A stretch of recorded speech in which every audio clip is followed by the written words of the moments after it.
Alors, je venais de vous lire dans COD à la page 371 ou 71, au paragraphe 71.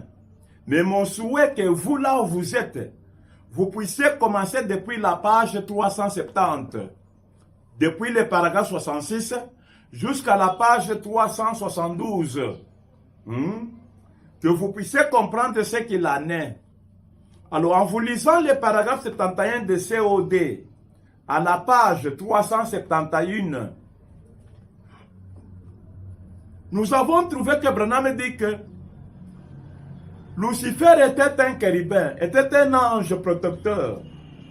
Il était la personne la plus importante au ciel, le bras droit de Dieu. Après Dieu, c'était lui. Mais à un moment donné, il s'est retrouvé avec un cœur enflé d'orgueil. Il a voulu être encore plus que ce qu'il était. Et c'est ce qui a fait qu'il puisse être précipité du ciel pour la terre. Et maintenant, Branham dit, il a des difficultés, Dieu a des difficultés de trouver un homme. Un homme avec qui il peut traiter. Lorsque il traite avec cet homme, plus il le bénit, la personne devient encore plus petite. L'homme qui garde son statut d'homme, pas celui-là qui a une petite bénédiction, il commence déjà à gonfler. Il commence déjà à être un Dieu, un ange.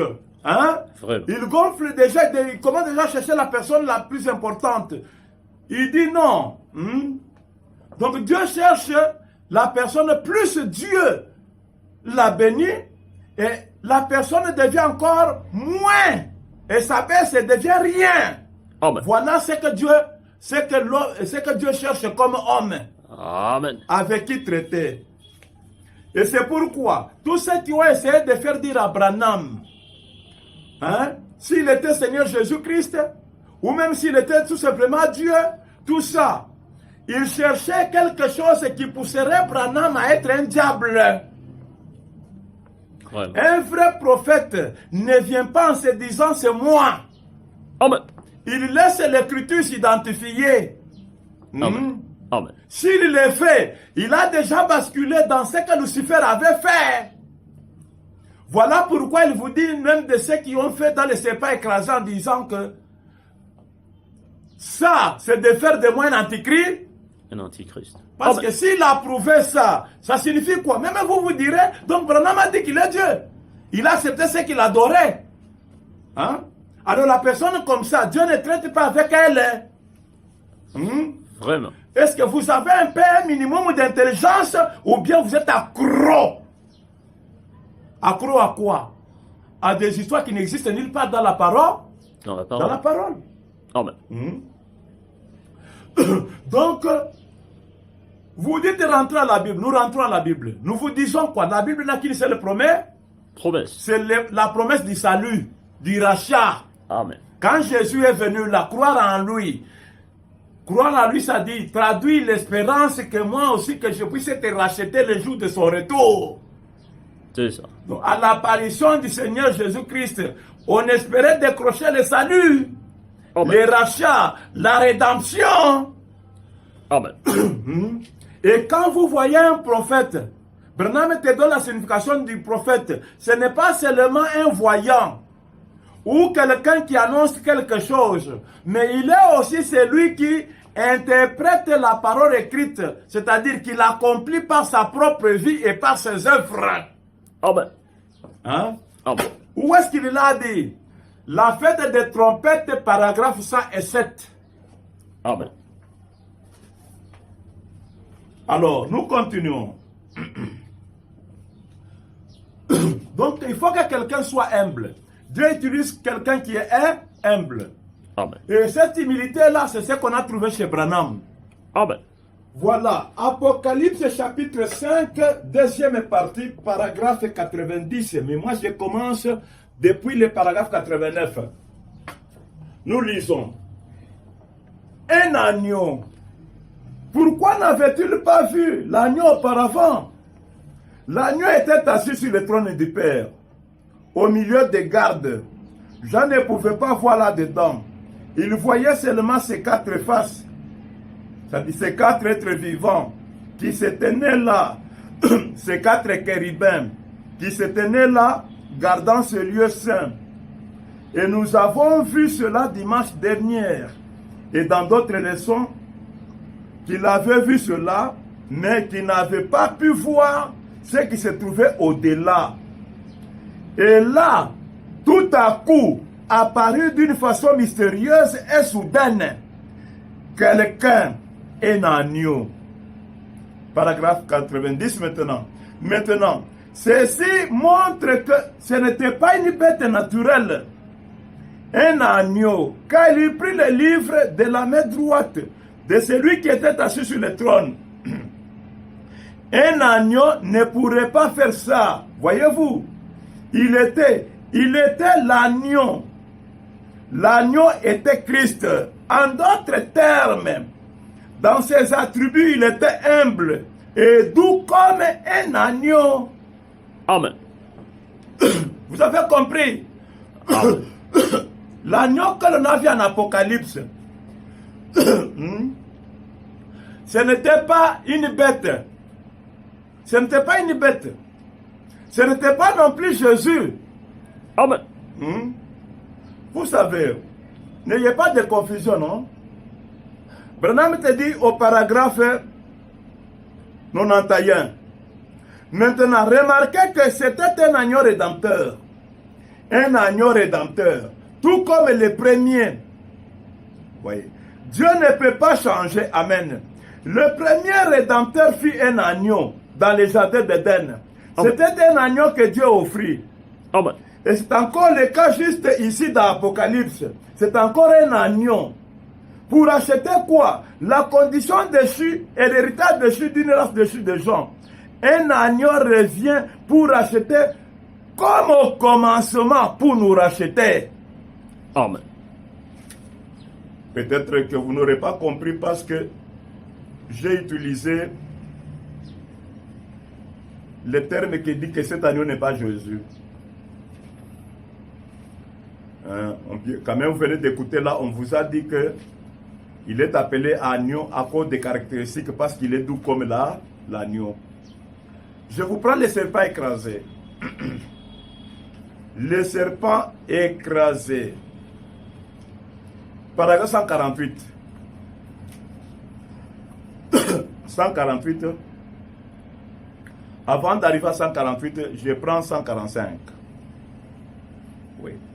Vous y êtes, frères. C'est par l'humilité, par la douceur, par le Saint-Esprit que nous avons la victoire. Non pas un très puissant et grand intellectuel, mais celui qui peut s'humilier. C'est l'homme qui a la victoire. L'homme qui peut être traité avec mépris et qui reste néanmoins serviteur de Dieu. C'est celui-là le vainqueur. Amen. Amen. Amen. Maintenant, il a dit, il a vaincu. Il est digne de prendre le livre et de l'ouvrir et d'en rompre le sceau. Ça, c'était 146. Amen. 147. Bien, nous allons découvrir cela quelque temps après. Peut-être pas aujourd'hui. C'est que cette sceau détermine ce qu'ils firent. Maintenant, parlons un tout petit peu de la rédemption. Avant que cette personne puisse racheter, la première chose, elle devait être digne. Hein? Amen. La deuxième chose, elle devait être la personne indiquée. Ainsi, cela fut accompli lorsque Jésus-Christ naquit par une naissance virginale. Car il était Dieu. C'était Dieu lui-même fait homme. Il était Dieu dans la chair humaine. Il devait être digne. Et le sang de Jésus-Christ, venu par une naissance virginale, l'a rendu digne. Amen.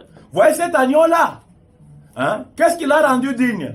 Qu'est-ce qu'il a rendu être par la rédempteur? Regardez bien, il y a deux conditions. La première condition, il fallait que ce soit la personne Indiqué. indiquée. Par personne indiquée, je vous prends toujours le serpent écrasé. Par personne indiquée, Branham vous dit au paragraphe 160, écoutez, paragraphe 160 du serpent écrasé. Et il prit le livre, l'ouvrit et en rompit les sceaux. Il n'a jamais dit ce qui est arrivé en rapport avec cela. Lorsque nous verrons ces 7 sceaux qui ont été ouverts juste dans la Bible, observez ce qui arriva juste ici dans ce livre, scellé de 7 sceaux, que nous voyons maintenant, et contenu le mystère entier de toutes les bénédictions de la rédemption de Dieu. Amen. Rédemption. Qu'est-ce que signifie rédemption? Ramener l'homme tombé à son état initial. Initial. Amen. Vous voyez pourquoi ça écarte Jésus? Parce que Jésus n'était pas la personne tombée. Amen. Hein? Cherchez-moi dans la Bible entière.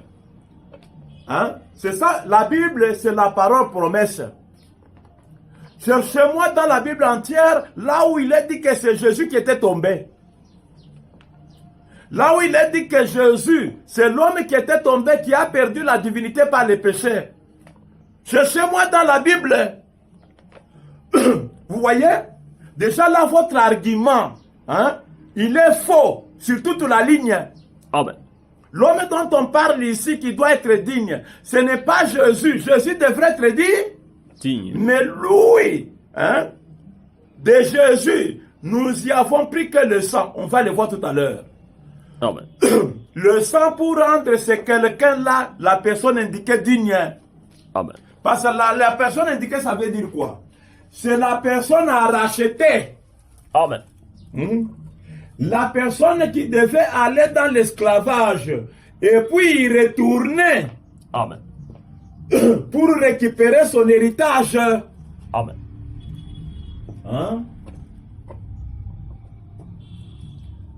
Je ne sais pas.